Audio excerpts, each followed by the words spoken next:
spend a lot of money on fuel and get the petrochemicals are very expensive and get the synthetic fertilizer, and then you grow grain, which actually is a very poor converter. So what we want to do is get real food being produced. Okay, this is not the grain. The grain. So the UN and the development program and the government, all the agricultural university are telling you grow a cash crop. Grow a cash crop, right? That's what they're all telling you. Have to grow cash crop. That's the only thing they focus on. But you know what? Who gets the cash? Yeah. You don't get the cash if you're not making any profit. Who is getting the cash is the Western agribusiness multinational companies. Okay, that's the problem. They're the only ones getting the money. So if you put up these pods, you can grow all kinds of real food, good food, and you can grow tons of food in these structures. Food that you can sell at the market, food that people want to eat, right? All kinds of, you can grow for the root, harvest the roots, the tubers, the stems, the flowers, the leaf, and the fruit, right, of the plants. And you have hundreds of plants that people want to have good food. So when you do them in the pod, you can grow such a large volume, quantity of good food. So for example, you could grow sweet potatoes, right, in here, in the pod. Wow. And we grow the fish, right? We have the fish for the nutrients for the plants. Wow. And the waste product from growing, you feed it to the fish, right? Because the fish eat the plant food. The waste. Yeah. The food waste and all the plant waste. So you have leaves from the plant that your crop that's waste, you feed the leaves to the fish, right? Yeah. If you harvest the crop for the leaf, then you feed the roots of that plant to the fish, right? So you don't have any waste because the fish are going to eat all the crop waste and all the food waste, right? And then we have human waste, we have animal wastes, we can grow the black soldier fly, and we can convert the solid human waste and the animal waste. We can convert this into into feed and protein and very valuable products we can get. So there's no waste. The reality is we should stop calling anything waste. There is no waste. If you work out the best biological ecosystem for growing, so it's an ecosystem for growing. Like permaculture, right? It's like permaculture, but it's better than permaculture.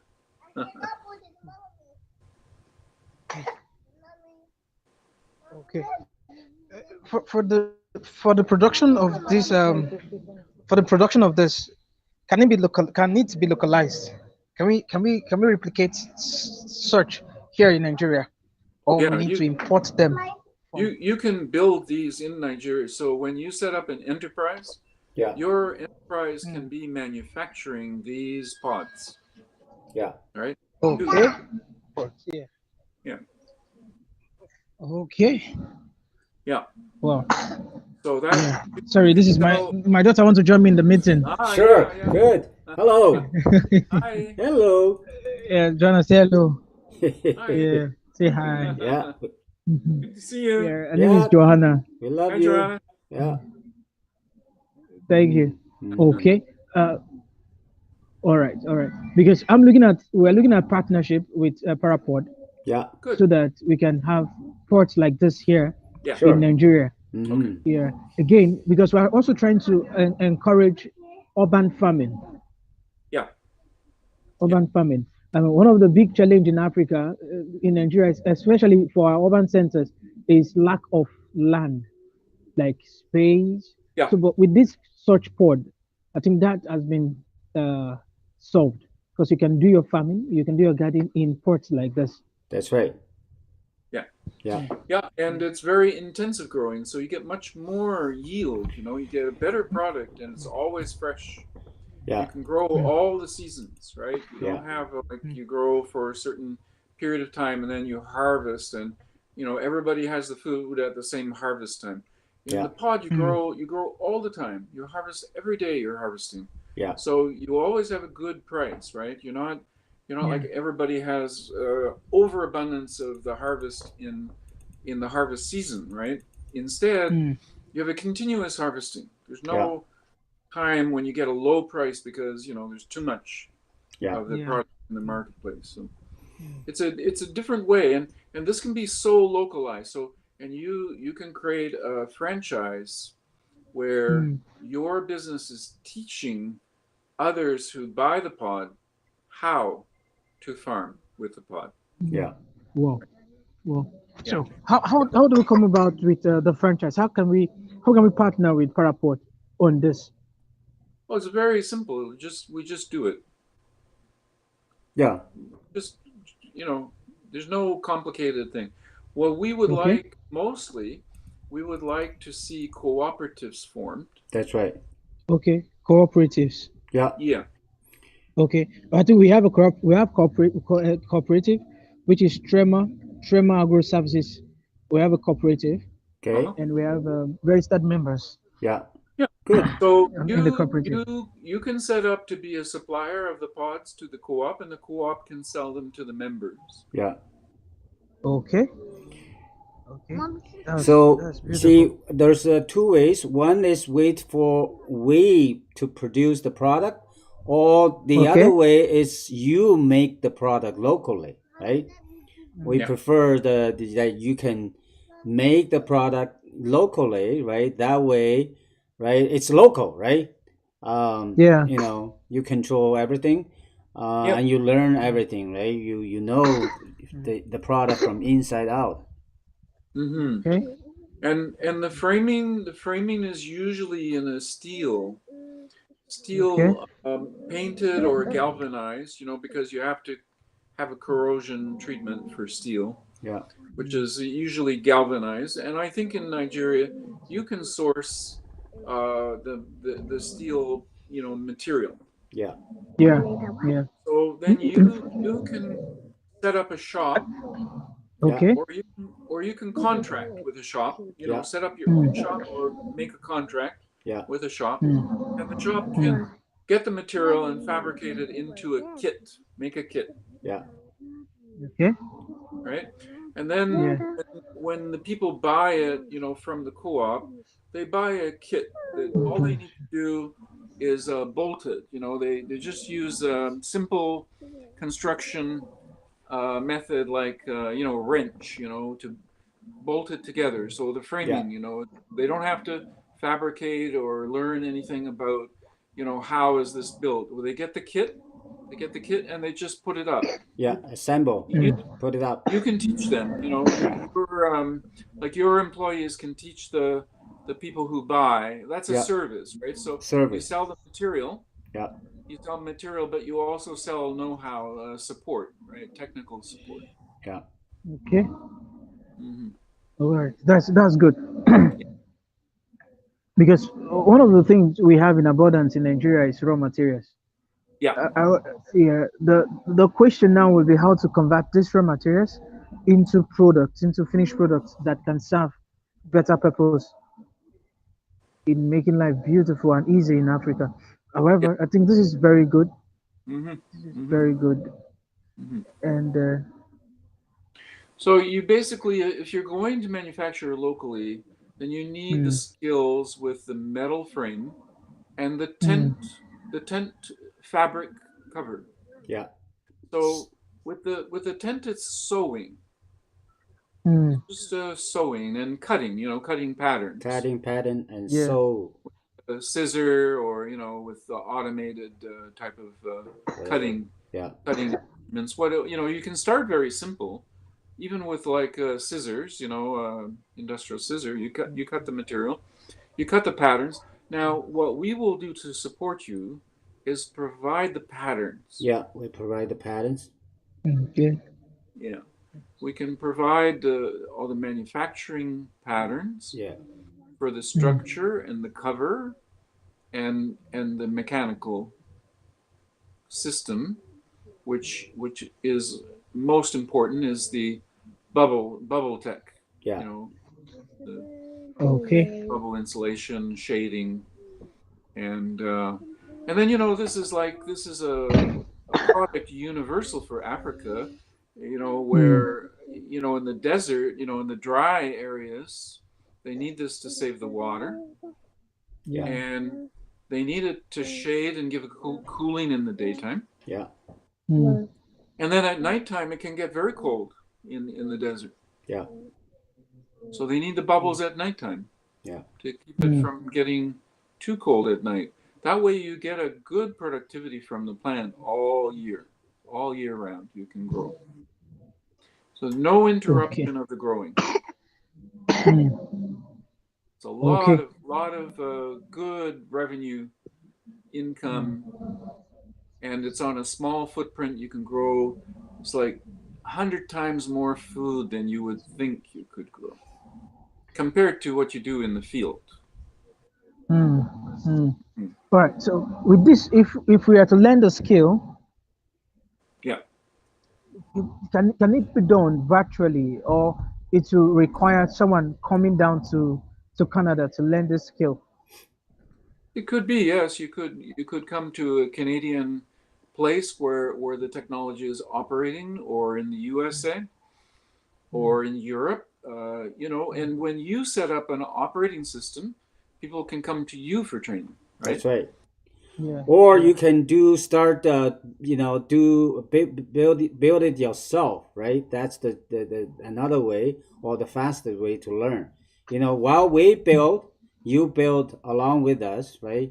And then learn from there. So, but if you want to do it, other way, sure, whatever you see fit, right?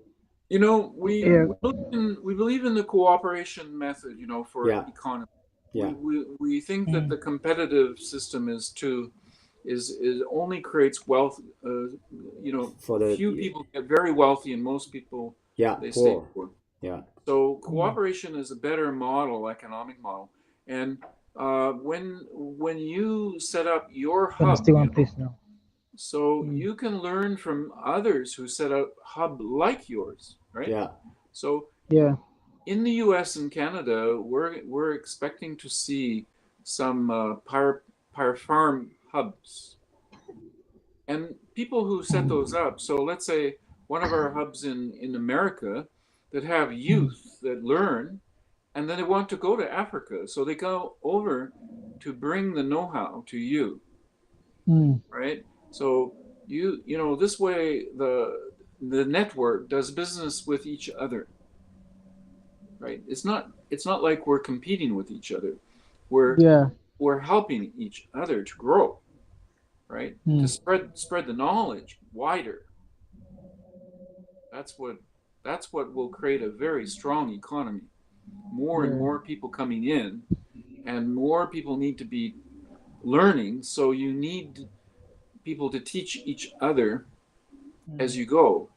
So, and they can all come to where the knowledge is, or Yes. they can send out people, sort of like missionary, a service, people who want to establish a hub that doesn't, in a place where they don't know the technology. So Mm. you set up, you operate, you bring local people in, you teach them, and in our global system, we want to also be able to send capital to Mm. help people get into this business, right? Because then they can make the money and they can pay for their own system, but they Yeah. lack the capital to get started. Mm. So we set that up on an international system so that people can contribute and they can invest in farmers. Mm. So the Pyra farmer, investment that Yeah. that we could, we can promote that, and everyone can engage and help to promote this idea that it's a good place to put money. Yeah, because one of the things we have as challenge in Africa, just like you stated, is how to raise capital as agripreneurs. Yeah. The one again, another one. If you have access to it, the interest rate is terrible. We're talking about 30% interest Yeah. rate Yeah. on loans. Yeah. So as a startup, you are confronted with most of the challenges in Africa. So we started our hub in the aim of connecting agripreneurs Mm.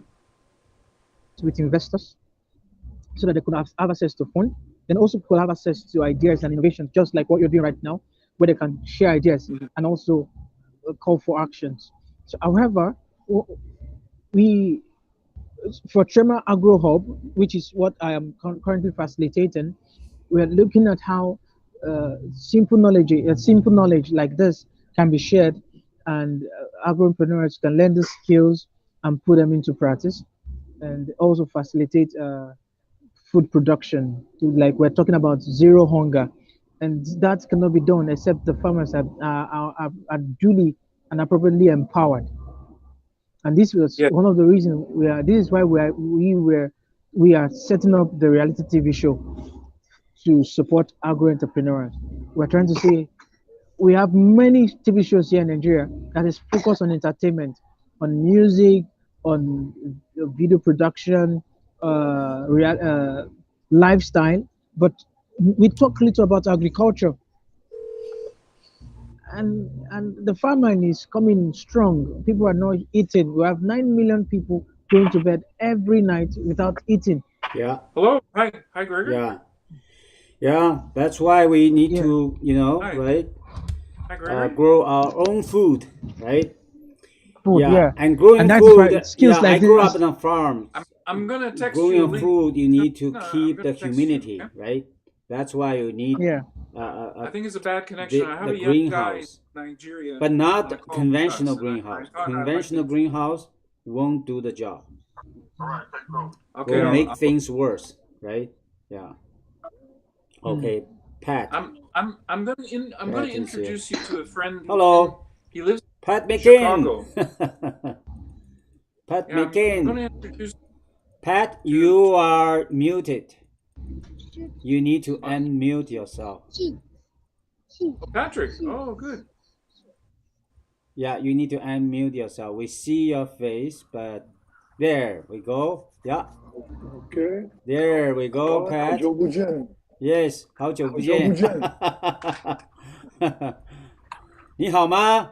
很好，谢谢。很好，很好。Good. Yeah, we're talking to Emmanuel, who is in Africa. OK， Yeah. Where in Yeah. Africa? Yeah. Did you know In Nigeria. we yeah. Oh, Nigeria. Yeah. Sorry. In Yeah. Nigeria. Well, we always yeah. Hi, Pat. OK， So this is Whoa, our new Richard. product called PyraTent.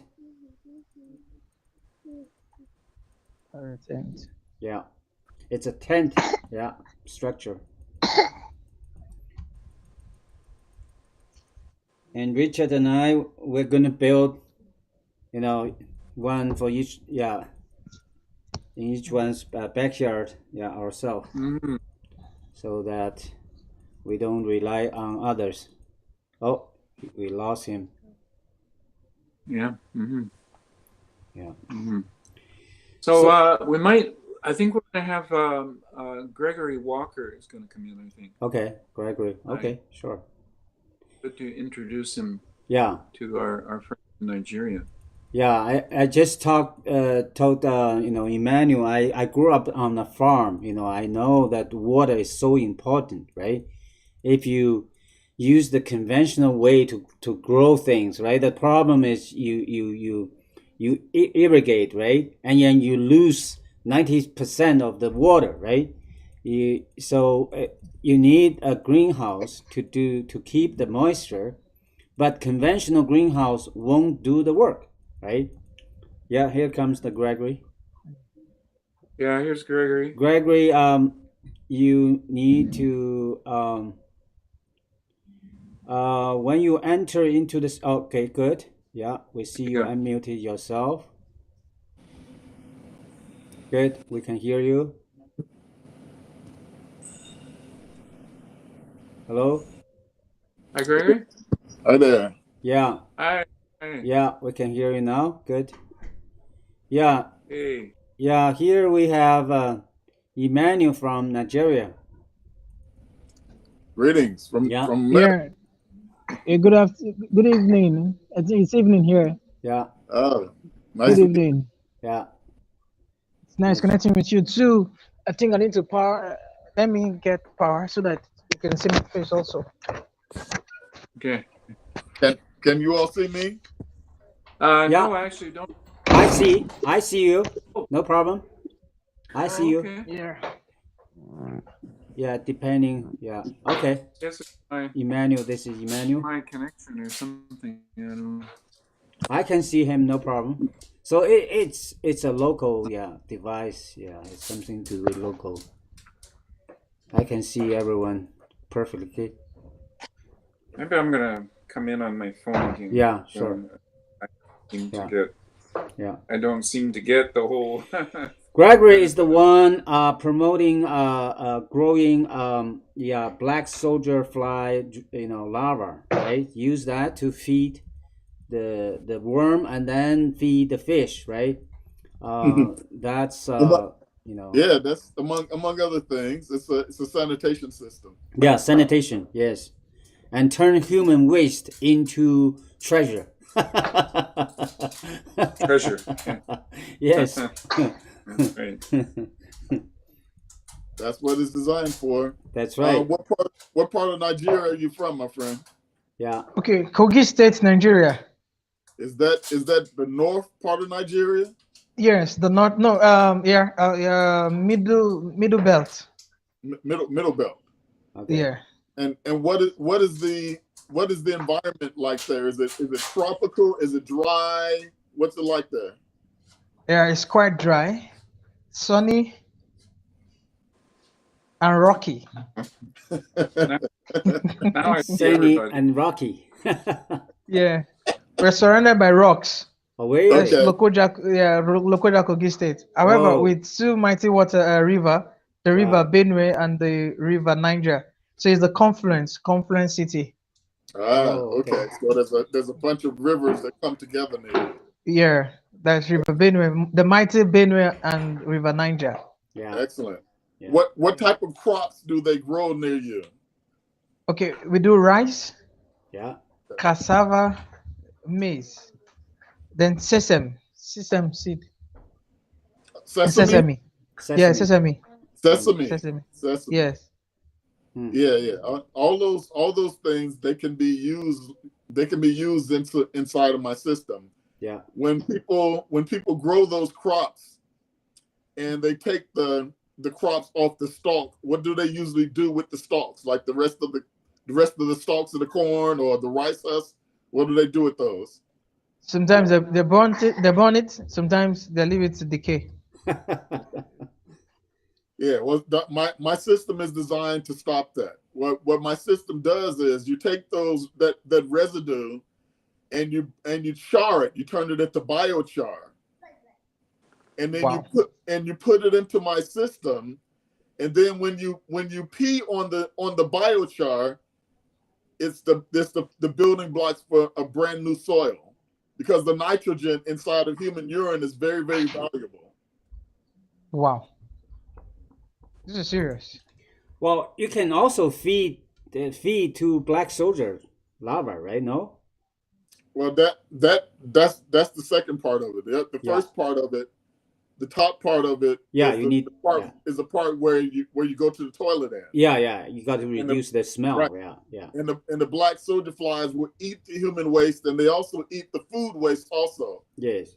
I redesigned it so that the system can take food waste also. So everything that's left over when you eat, you can put that in there except for bones. You don't put bones in there, but everything else you can put that in there, and the black soldier flies will eat that, The black soldier flies will eat the human poop, and then the black soldier flies turn into extremely good food for chickens or for fish.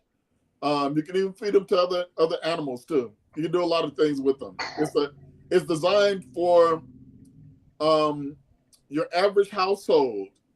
When your average household uses this, they will actually get a income from it. It turns into an income for the household that's using it. Wow. That's what it's designed to do. Oh, and it takes hair too, human hair.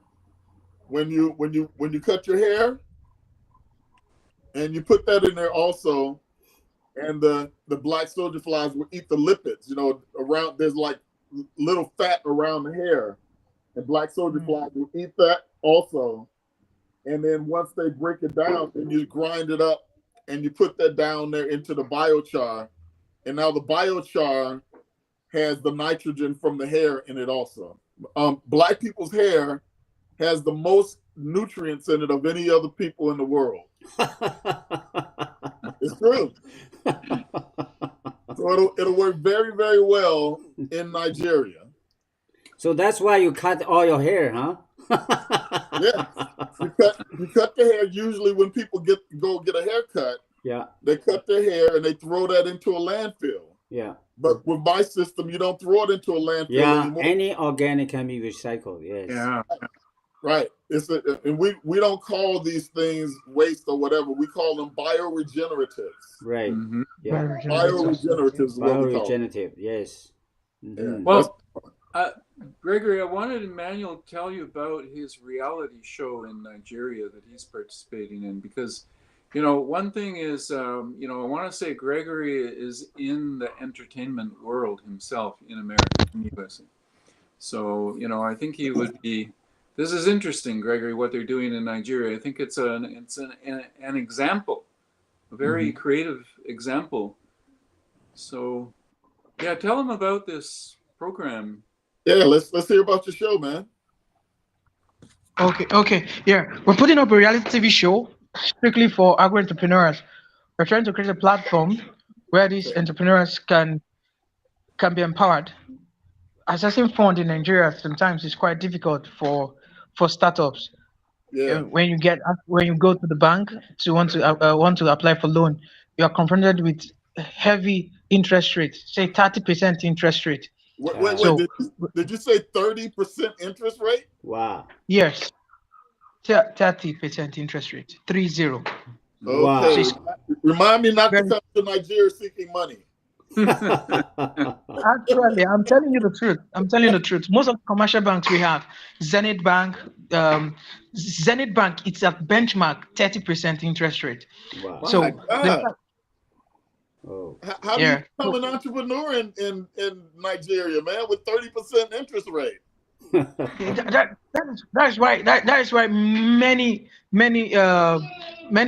startups collapse in Nigeria, because after you get 30% interest rate, you are still confronted with paying tax, paying some levies, fuel. Salaries. There's no light, so there's no power supply. So you have to be using fuel to generate your power.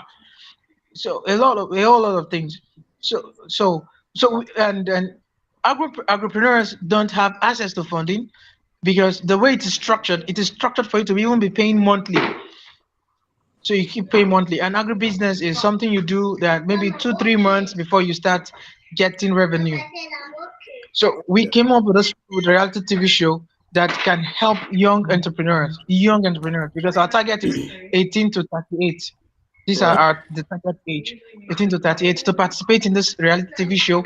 And at the end of the TV show, get empowered financially, get cash prize, then also trying to draw investors who invest in this business that we have assumed to be viable and profiting, to invest in them. So we're looking at agri-tech, we're looking at logistics, we're looking at crop production. Healthy production, and then so these are things we're trying to see how we can move from the traditional, conventional to something new. So we have to considering post COVID-19 Yeah, reality, the yeah. climate change, and a whole lot. So it's an edutainment reality TV show that will run for 60 days. Right.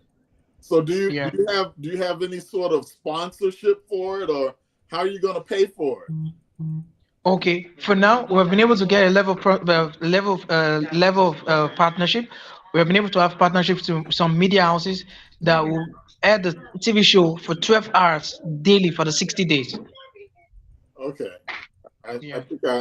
I think I understand how you're going about that. You sort of like have a barter type of situation. So is that? Is it sort of like a barter situation with the media entities there? Yeah.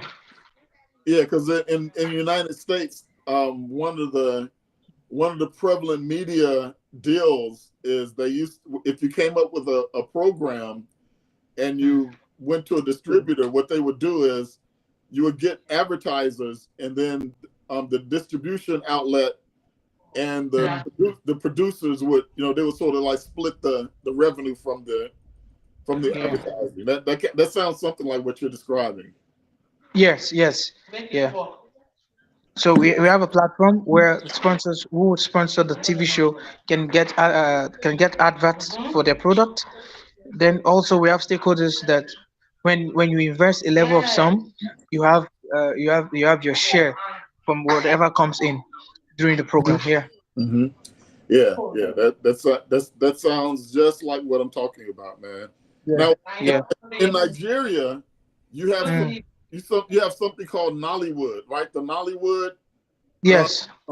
phenomenon. Do Mm. do they have any sort of like ability to help programs like yours that you're talking about? Basically, not really, except you are a big chuck. Except you have big funding, and this is just this is a vision driven by young people. I'm 31 year old, and in my team, I will even assume that I'm even young. I'm still older than some of my teammates putting up this project. So except you're a big name, you're a big chuck, then you can see these guys, you can see them come to support what you're doing. Right. Aside that, yeah, it's going to be quite difficult. Right. Yeah, it sounds like what you all need over there, man, is a lot of international help with this. Mm-hmm. That's what it sounds like. It sounds like you need some international type of exposure and some international help with this thing. Yeah, and I think that was the reason why Gabo Keys shared my contact with Richard so that we could have a meeting and see how they could come in to support this project. Mm-hmm. Yeah. Yeah, so it sounds like a good idea, man. I mean, when you told me 30%, man, I was just gonna like send you a mask and a gun so you can rob the bank. Well, Gregory, look at it though. Another way is that the crypto thing that you were planning, and I suppose is still cooking up. But I mean, think about the return that can go to the investors in the currency from Nigeria, because you could ask for 15%, and that's a lot of return. Mm-hmm. But in Nigeria, that would be a bargain to have that access, right? Mm-hmm. So then a lot of people would jump in. Now they would get their capital, they would make money, and they would pay. Mm-hmm. Yeah. They would adopt your black soldier fly larvae. They'd adopt the PyraPODs, whether smaller like PyraTint or larger and agripods at some point. But we can make a beginning. And wouldn't it be interesting if this was linked into the funding through the automated contracts? Well, basically, Richard, what you can do,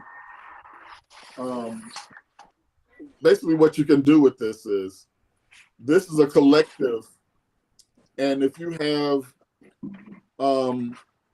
let's say here's a scenario. Let's say my friend wants to do his show. He wants to raise some base capital for the show. Let's say you have like 1,000 people. Let's say you have 1,000 people who are a part of this. One thing that I did not outline to you, my friend, because I didn't know if you all want to get into this, the way that people make money with this thing is the fact that the products that this thing creates are so lucrative that it'll bring each family that uses this thing, it'll bring them a couple $1,000s at least. Yeah. And that's just for using a system. That's just for going to the bathroom, eating like you usually eat. It's not anything but just doing your regular family activities. So what does that mean? That means that if you have 1,000 people who have this D-Lab in their house and they're using it, and let's say they heard about your program and they say, hey, we want to support this program, they can actually divert a part of the cryptocurrency that comes to them, the payment that comes to them. They can divert a part of that to your program. And as your program brings in money, you can actually split that money off and bring it and send it back over to them. I'll give you a couple examples of what the type of revenue that this thing brings in. The D-Lab. That's what my mechanism, my machine, my device is called. It's called the Detreatable Laboratory. And what it does is what Aubrey mentioned earlier is that there are worms on the inside of it. And the best thing that you can feed a worm is the poop that comes from a black soldier fly larva. If you take the human being poops in the system, the black soldier flies eat the poop. They make a poop that is the perfect thing to make for the environment. When black soldier flies eat human poop, they poop, and it's something that you can put your hand in. It's totally sterile. It has no bacteria in it that'll hurt you or anything like that. And you give that to the worms in part of the system, right? When the worms eat the black soldier fly larvae, they grow 2 to 3 times faster and bigger than they normally would grow. Now, here's why that's important. In Asia right now, people use worms for medicine. In Asia right now, people use worms for medicine. So the type of worms that we're going to be using in Asia, in China, you can go online and look it up. And these worms, if you grind them up, they're worth about $80 per kilogram. $80 per kilogram if you grind these worms up, and people put them in pills, and it's for your circulation and for your inner health and everything. So if you grind them up, these worms are worth $80 a kilogram. And if you take a big batch of the worms, I'd say about 50 pounds of the worm, and you sort of just get the juices out of them, the thing that makes the worms good for your health, that powder that you can get from them, that's worth about between $2,000 and $3,000 per kilogram, right? So the average family using one of these would create one of those kilograms like a year. So this gives you a indication of the type of revenues that that this system can actually create, and that's not even counting what you can get from like fish food. You sell it to people who want to use the black soldier flies and the worms for feeding fish. Like I said, this is a way for people to generate income for their families, and then if they want to share the income and move it around to whatever projects that they want to move it around to, then they can do that too. So when you pair this up with the technology that Aubrey and Richard are working on, it becomes a huge way to satisfy everybody's position. Like, for instance, what they're working on is something that can take the place of the pit latrines. No more pit latrines. You have a Pyra tent, and you have my devices inside of it. And so now the pyrotent and my device, it becomes a substitute for the pit latrine. So now everyone that comes to use this, it's a clean system, no smell. Richard makes sure that it's a very good an environment. So you go in there, there's no mosquitoes to bother you. There's no scorpions in there. There's none of the things that you would normally get from going to a pit latrine. No little kid's gonna fall into the pit latrine, anything like that. So one of these units now becomes a neighborhood unit for the whole neighborhood or for the business to use. Now the whole neighborhood can use this to generate money. So yeah, to put this in perspective, your average human being only uses 1/2 of the nutrients that you eat. 1/2 of the nutrients. That means the money that you pay to buy your food, you pay $100 a month for food. Only $50 of that food, worth of that food, is used for your body. The rest of that $50 goes out into the atmosphere. So if you can find a way to capture that $50 value now, then what am I saying? What I'm saying is you have wealth. Everyone has wealth, and Richard and I, Aubrey, we're working on a way for you to actually mine that wealth and transform it so you can actually use it. So yeah, it's a foundation for everybody. You know, everybody around the world. When we do what we do, there's going to be no poverty left in the world. Everyone who poops can make money, and that's everything. Yeah. Yeah, so in a society where there's a big problem with sanitation, and where the Western approach, right, which is always very expensive engineering sewage systems, right? These are very expensive. Instead, we go with these investment that become a family investment, and I think it's the closest thing to a real guaranteed income for every family, to simply have the right kind of investment and to know what to do with those bioresources. Right. The bioresources that the Western world is calling waste. Right. And instead, we upgrade it, following Gregory's knowledge, you end up with a biomaterial that's very valuable instead. Wow. Just it's like gift. It's a gift from God to be able to do these hey, the fact that you guys don't have regular sewage systems the way we have over here, it's foolishness. What we have is foolishness. So when we bring this to the rest of the world, we're going to bring it to you guys, Southeast Asia. There's places here, there's places in China, there's places all over the world where people don't have access to quote unquote modern, sewage systems, which is just a waste.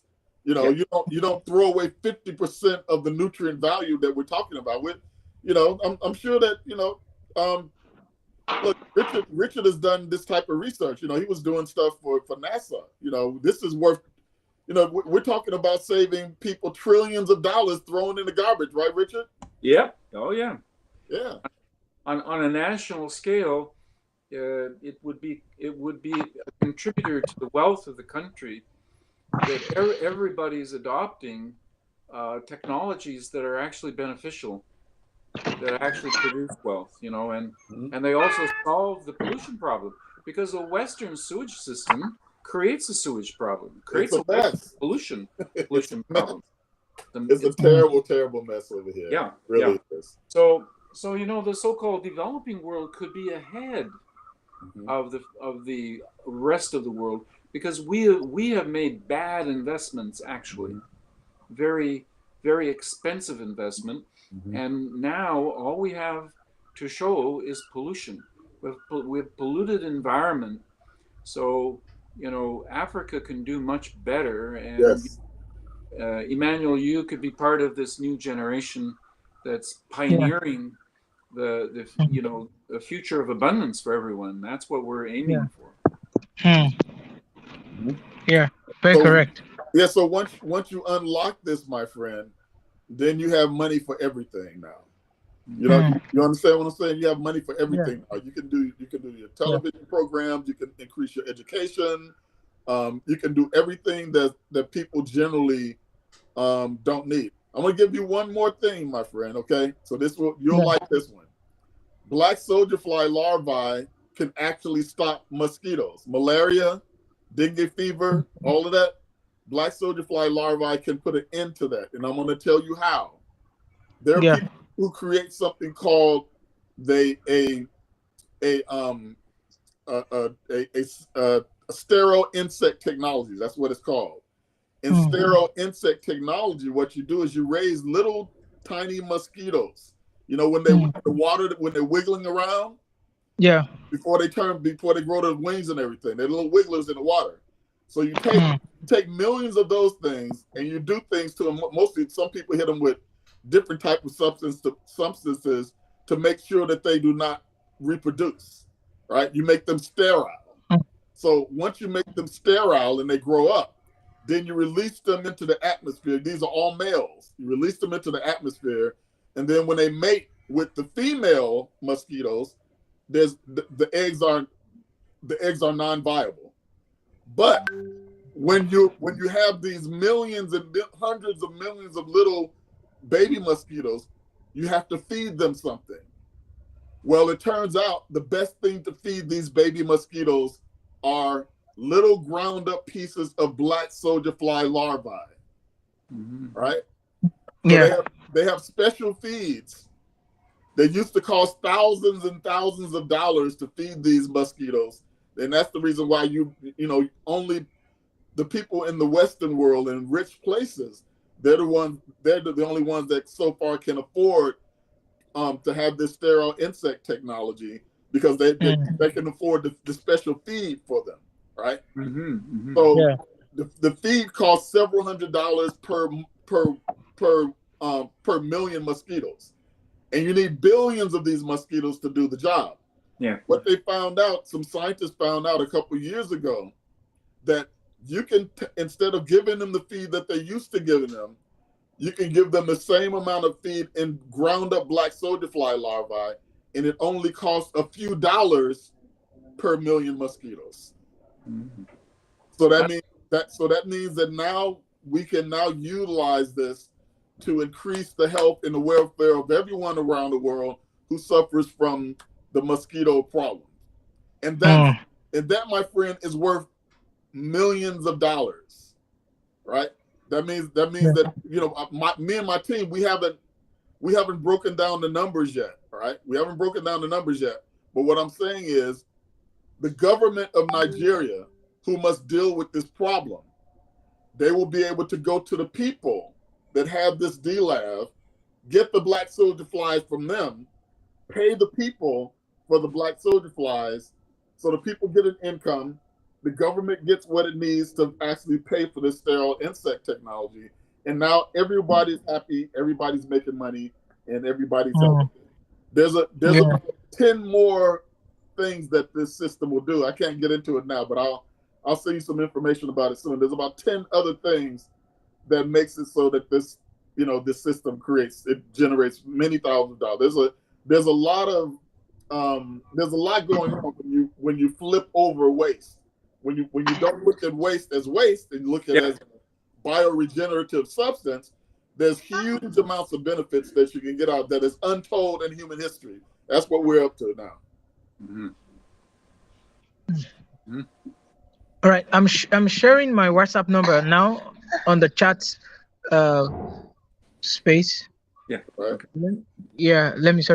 Let me put the code so that it can be accessed. Yes, so that's my number.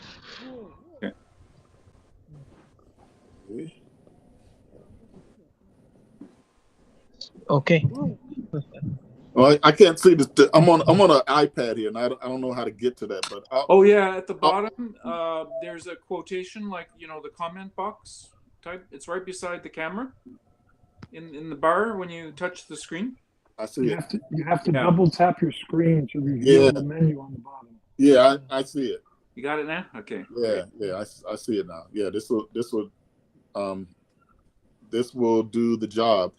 Okay. Yeah. Last thing that you should know about this system also is that it generates carbon credits. Okay. A carbon credit is when someone will pay you if you create something that makes sure that pollution does not get into the air. Some people who pollute, let's say like big Yeah. factories and people like the oil companies and all that, the governments are making them. The governments are making them stop polluting, and until they can stop polluting with their own technology, they have to support other people in the world who are stopping pollution. When you take all those substances that we started talking about, the rice hulls and the leftovers from the maize and all that kind of stuff, instead of burning that and making all those tons of pollution go into the air, you put them into a special burner which traps all of that, and it turns it into charcoal. That's what they call biochar. The very act of doing that, my friend, sequesters what we'll call CO2. Right? It keeps CO2 from being in the air. So what does that mean? That means that everyone who uses my system, they will be able to share in a couple $100, probably up to $200 or $300 worth of carbon credit. So how would that work? A big corporation will say, okay, you people over here with this D-Lab, you're working with the Nigerian people, you say you have something that will sequester and keep the atmosphere clean from the CO2. I'll tell you what, we'll send a monitoring system over there to make sure that you're doing what you say you can do. And then an outside governmental organization will now issue carbon credits. They'll issue carbon credits to my organization. Then my organization will now have these carbon credits. And when we sell the carbon credits, we'll split the revenue with the families. Each one of the families will have one of these in their house, right? So we will get together with people who are growing food, and then we will get the refuse that they usually would burn up now, and now we turn it into carbon. We biochar it, and now we put it into the system, and now somebody will pay us. So that means that each one of those families will get part of this carbon credit revenue, and some of it will go to the government too, and some of it will go to other workers and things like that. But my system is a carbon credit generating machine. Also, I found that out a few months ago when I was talking to people in that industry who are very interested in what I'm doing here. It's the carbon credits are going to be a major form of income for the so-called developing world, which I don't like to call developing world. I call them the emerging world in the global South. Is going to be a major form of revenue that's going to come. And there's different ways. There's people who are doing. There's people who are generating carbon credits because they have what's those trees in the water? What's the name of those trees that are in the water? The tree on the coast. Yeah, on the coast. Oh, mangrove. Yeah. Mangrove. Yeah. I mean, there are people that will pay you carbon credits for protecting mangroves. Yeah. Mm-hmm. Wow. Yeah, because mangroves will suck 10 times the amount of carbon out of the air as a normal tree. So if you are a culture and you're protecting mangroves, they will actually issue you carbon credits for that. So a lot of those type of things are in Africa and in the emerging world in the South. My project is just one of them, but there's a lot of projects like that are going to generate a lot of revenue for the emerging parts of the world, and this is just a part of it. So it won't be too long, my friend. 30% is not going to last forever. Okay. Yeah.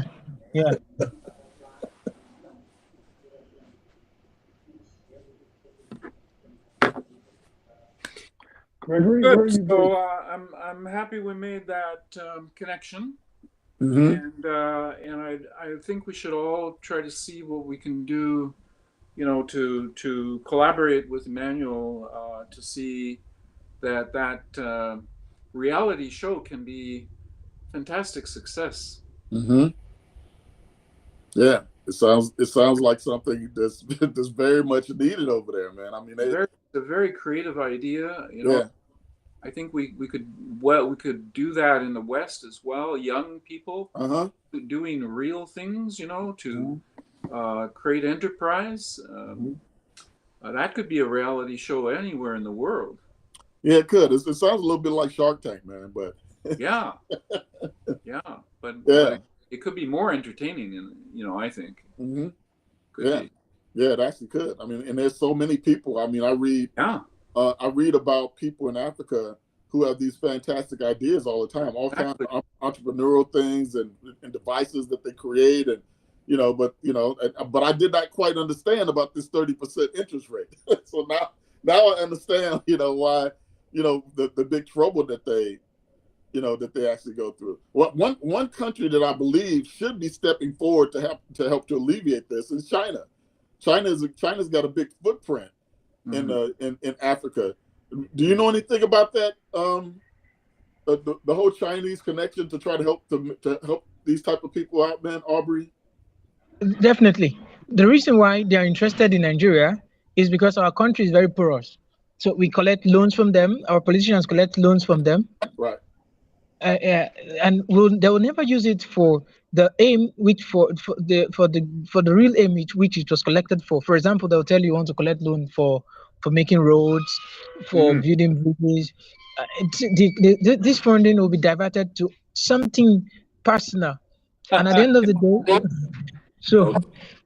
All right. You're talking about corruption. Gregory, this is why I think that the global crypto community could be an alliance with the majority. You don't like the developing. I hate that expression. Why don't we just call it the majority world?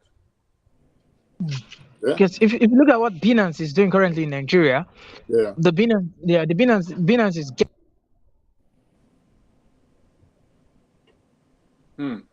He's cut off. Yeah, I lost the sound. Yeah, you might have lost him. Yeah. Yeah, they have such a hard time over there keeping things connected in Nigeria and certain parts of Africa, and particularly that area where he's talking about. That's a very hard to deal with area. They have very little infrastructure over there. Okay. Anyway, mission accomplished. We've done a call since 1. So I think, we sort of extended, and I'm really happy you were able to jump in, Gregory. Pat is here too. I think he wanted just to monitor, see what's up. Pat, you have any news or anything that you want to share? Because I think we're going to... First of all, hello, everybody. Gregory, where are you based? I'm in outside of Chicago right now, but I'm based in Chicago and in New York. I have 2 homes. Okay. All right, thanks for that. Where are you from? I'm originally from Manhattan, but I've been living in Paris for almost 35 years now. Oh, Paris. Yeah. Paris, France. Okay. Yeah, not Paris, Texas. Hey, Pat, tell Gregory some about your experience in Africa, representing some of the countries there, because Gregory is really capable to, facilitate, I think, some wonderful kind of development projects. Yeah, what do you do, Pat? What's your projects, man? Well, I'm a diplomat for an African country called Guinea-Bissau, which is just south of Senegal on the west coast of Africa, kind of mid-continent. It's a desperately poor country. There's probably only 3 or 4 countries that are poorer than Guinea-Bissau. Yeah. But I'm friends. My good friend has been prime minister 3 times over the last 15 years.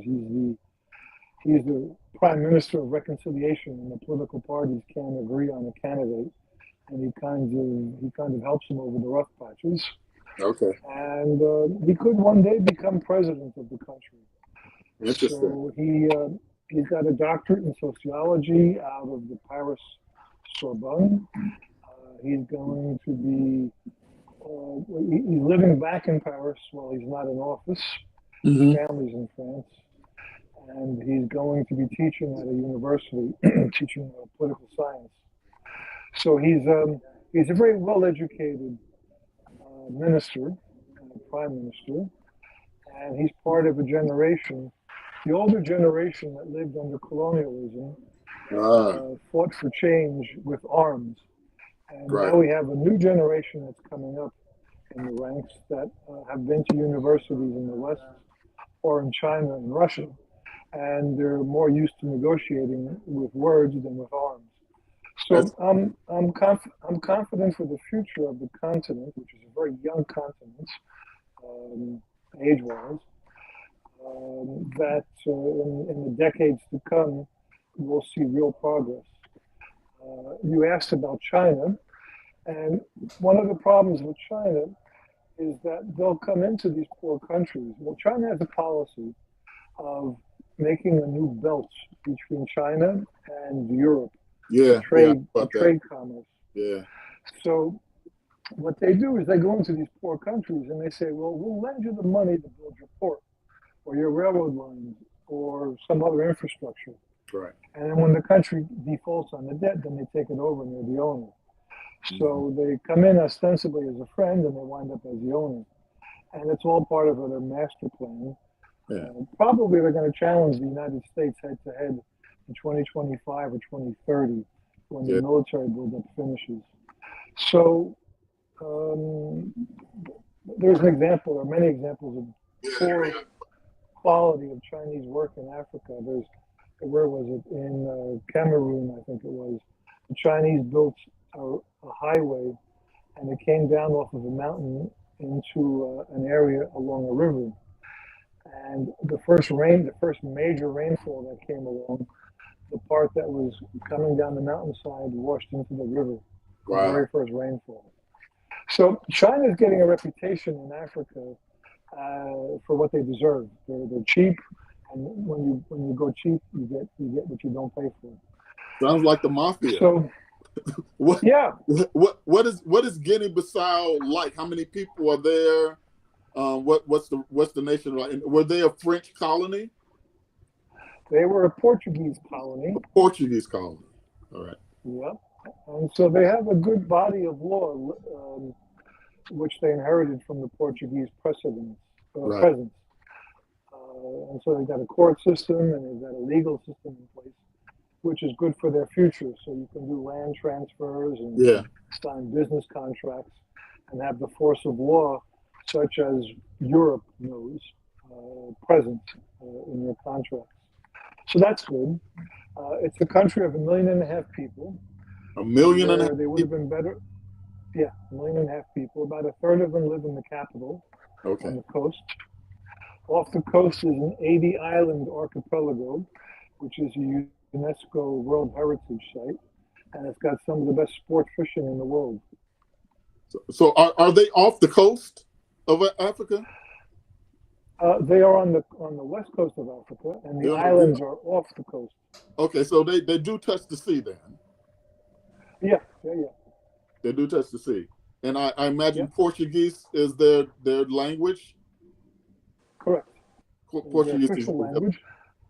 But because they're in, do you know what the CFA is? CFA. No, what is the CFA? It's the West African francs that were agreed upon after independence. So a good handful of countries in Western Africa use the CFA francs. Yeah, that's where they're in the French zone. Yeah, that's very true. Okay. Which is another story, another history. Right. But because they're in the CFA French zone, most business people and educated people speak French. Okay. So the official government language is Portuguese, and the working language for most people is French when you do business.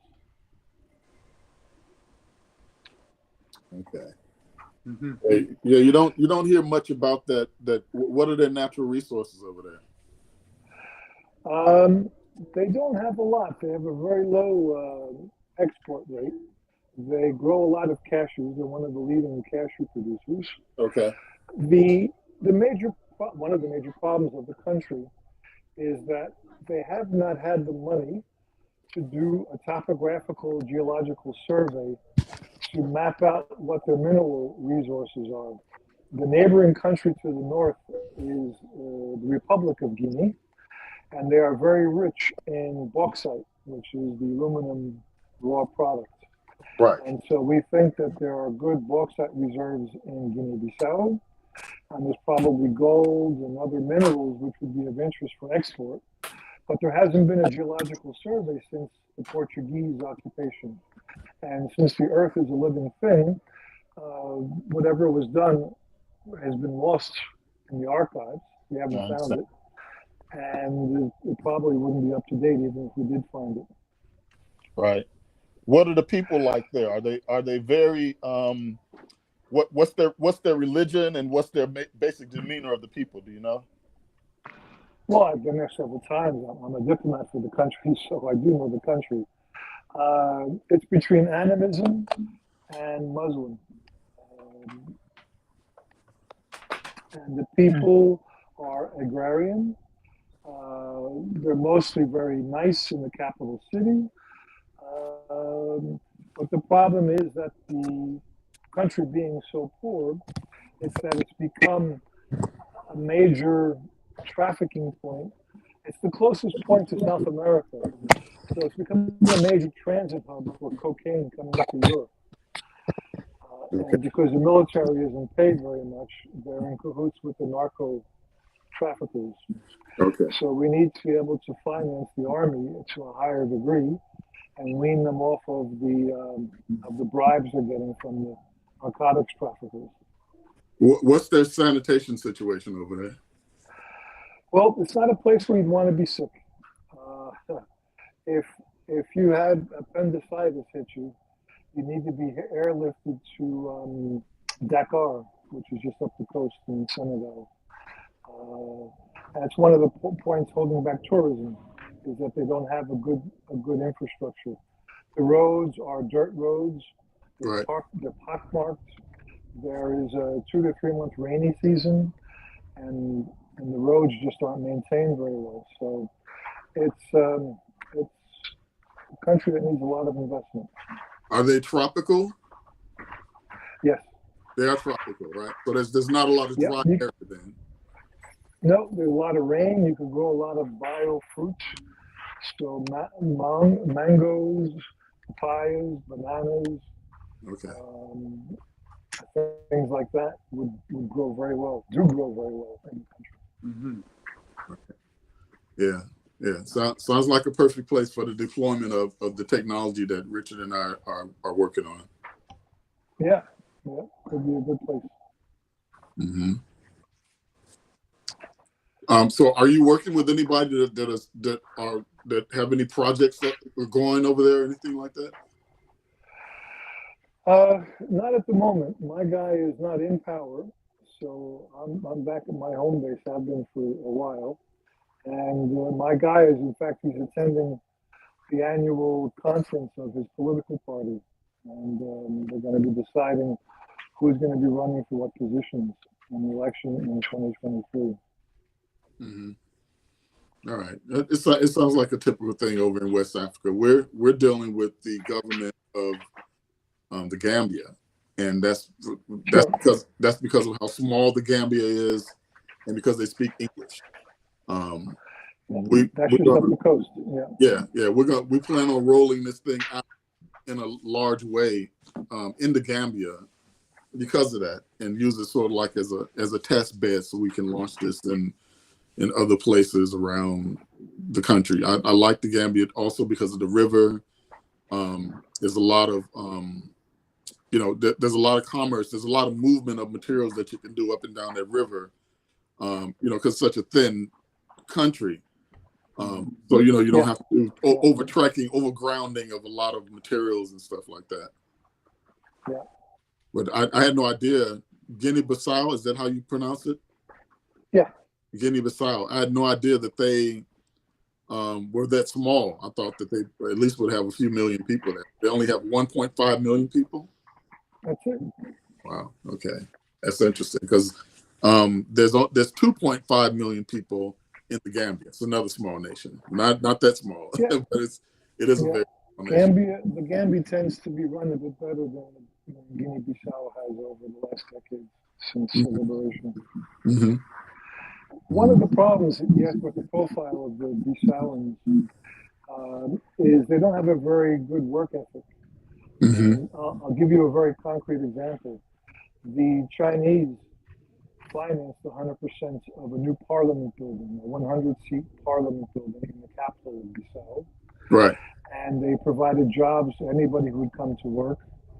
And about a third of the way through the project, people just stopped turning up Mm-hmm. because they'd earned some money and they could eat today and they could eat tomorrow.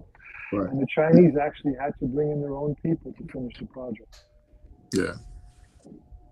Yeah. So it's a different work ethic there. Yeah. Yeah. You have to give them something that they're used to. Part of what we're going to be doing with the D lab, with the Detritivore laboratory, is utilizing the materials to create food forest. Okay.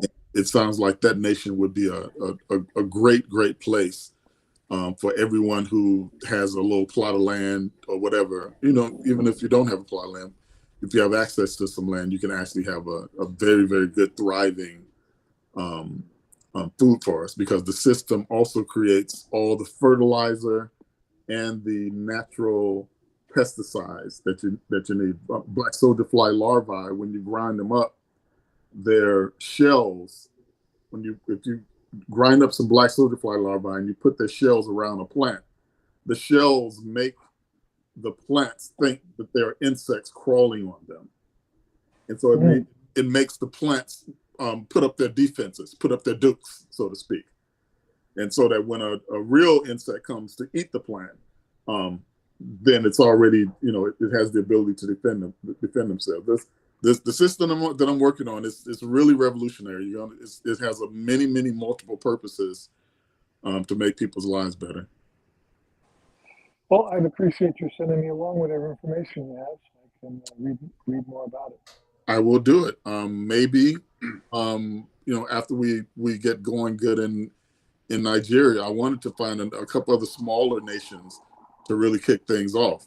And so once we get things going good in the Gambia, it sounds like that nation would be a good candidate for the next stopover. Well, I think so too, because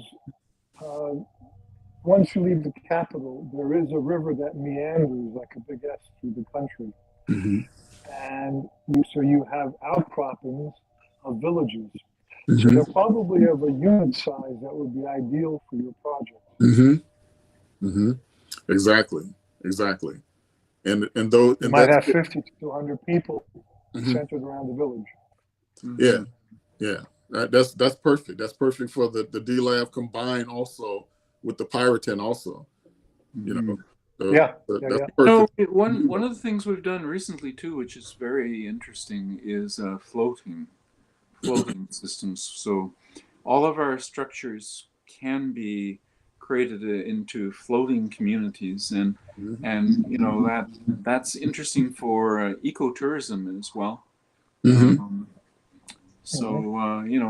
Water, keeping that in mind, that those islands, and as you mentioned, the tourism or the fishing, one of the problems is how to develop tourism without impacting the quality of the place that everybody's coming to see, right?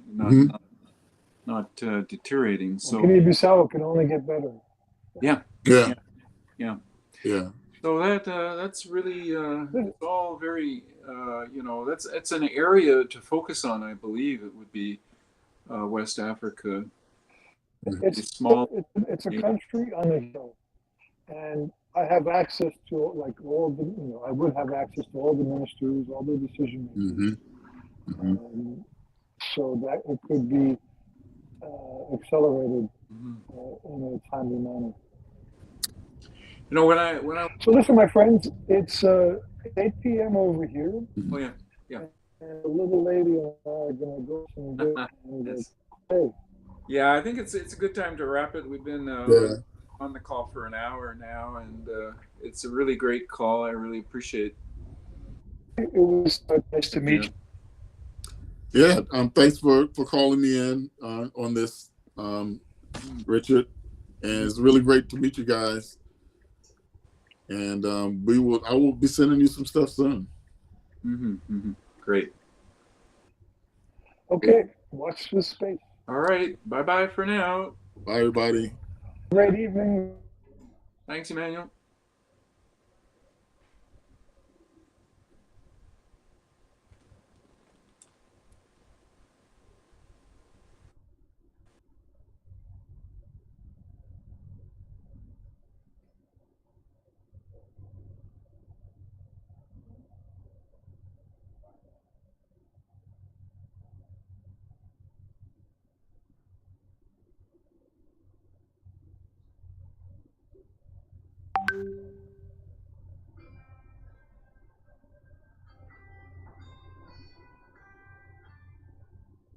Yeah. Yeah. Okay.